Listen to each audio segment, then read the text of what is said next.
തിരുവനന്തപുരം, തിരു അനന്തപുരം, പത്മനാഭന്റെ മണ്ണ്, ശ്രീപത്മനാഭസ്വാമി ക്ഷേത്രം നിലകൊള്ളുന്ന പുണ്യഭൂമി.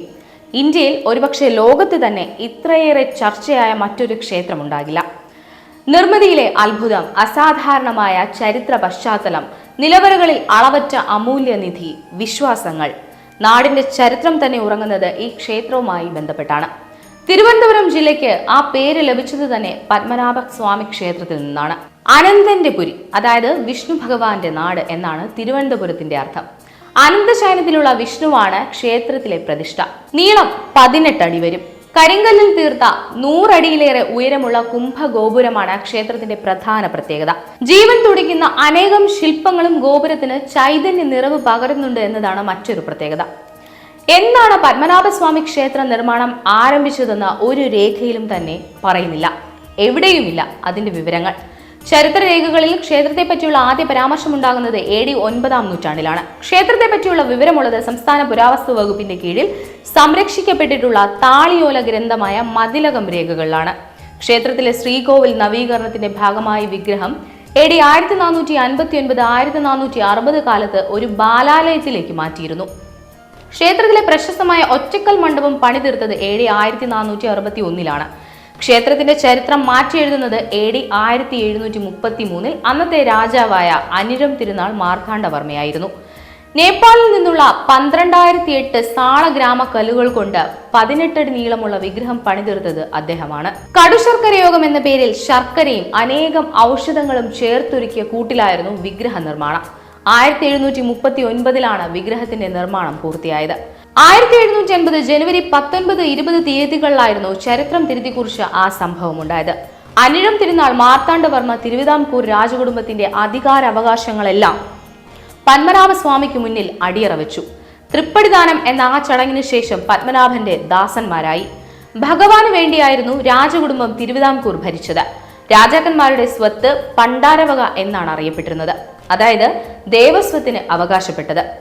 സർക്കാർ ജീവനക്കാർക്ക് നൽകുന്ന ശമ്പളം വരെ പത്മനാഭന്റെ പണം എന്നറിയപ്പെടാൻ തുടങ്ങി. അതോടെ പത്മനാഭസ്വാമി തിരുവിതാംകൂറിന്റെ ഔദ്യോഗിക മുദ്രയായി മാറുകയായിരുന്നു. 18 അടി നീളമുള്ള വിഷ്ണു ഭഗവാന്റെ വിഗ്രഹം ഭക്തർക്ക് കാണാനാവുക 3 കവാടങ്ങളിലൂടെയാണ്.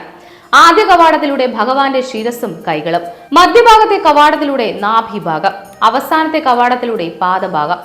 ഭാവി, ഭൂത, വർത്തമാന പ്രതീകമായ ഈ 3 വാതിലുകളിലൂടെയാണ് അനന്ത പത്മനാഭസ്വാമിയുടെ പള്ളികൊള്ളൽ കണ്ട് തൊഴേണ്ടത്.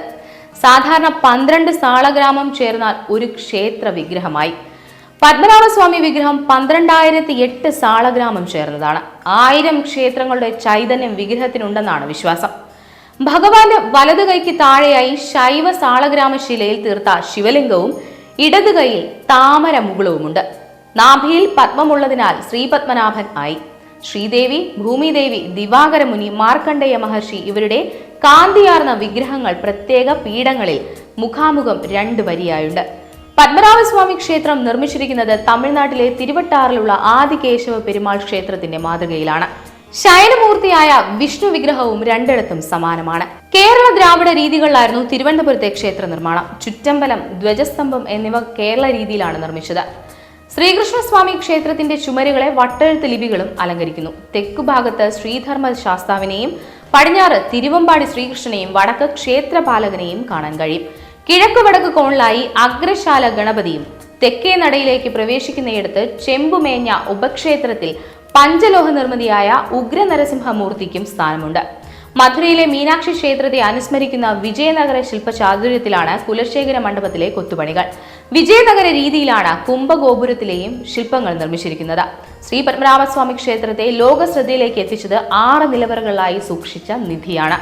കോടിക്കണക്കിന് രൂപ മൂല്യമുള്ള സ്വർണവും അമൂല്യ രത്നങ്ങളും വൈഡൂര്യ കല്ലുകളുമെല്ലാമാണ് നിലവറയിലുള്ളത്.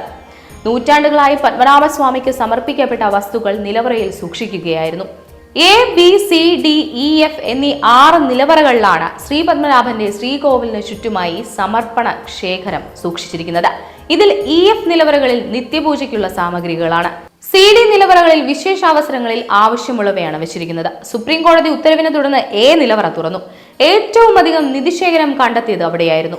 1500-ലേറെ സ്വർണ്ണ കലശക്കുടങ്ങൾ, രത്നങ്ങൾ പതിച്ച കിരീടം, അഭിഷേക വിഗ്രഹത്തിൽ ചാർത്താനുള്ള രത്നങ്ങളാൽ കവചിതമായ ചതുർബാഹു അങ്കി, നെൽമണിയുടെ വലുപ്പത്തിലുള്ള സ്വർണമണികൾ, പതക്കങ്ങൾ, അമൂല്യ രത്നങ്ങൾ, വജ്രം, വൈഡൂര്യം, രത്നം, സ്വർണ ദണ്ഡുകൾ, വിലമതിക്കാനാകാത്ത ശേഖരം. എന്നാൽ ബി നിലവറ ഇന്നേ വരെ തുറന്നിട്ടില്ല. അവിടെ എന്തെന്നത് ഇന്നും വലിയ രഹസ്യമാണ്. പത്മനാഭസ്വാമി ക്ഷേത്രത്തിലെ നിധിയുടെ കഥ ലോകം മുഴുവൻ അറിഞ്ഞതോടെ അതിനൊരുക്കിയ കാവലും ശക്തമാക്കി. ക്ഷേത്രത്തിന് ചുറ്റും പോലീസ് കാവലുണ്ട്. ഒപ്പം തോക്കേന്തിയ കമാൻഡോകളും നിശ്ചിത കേന്ദ്രങ്ങളിൽ സ്ഥാനം പിടിച്ചിരിക്കുന്നു. മഫ്തിയിലും യൂണിഫോം അണിഞ്ഞും സുരക്ഷാ ഉദ്യോഗസ്ഥർ പത്മനാഭസ്വാമിയുടെ നിധിക്ക് കാവലായുണ്ട്.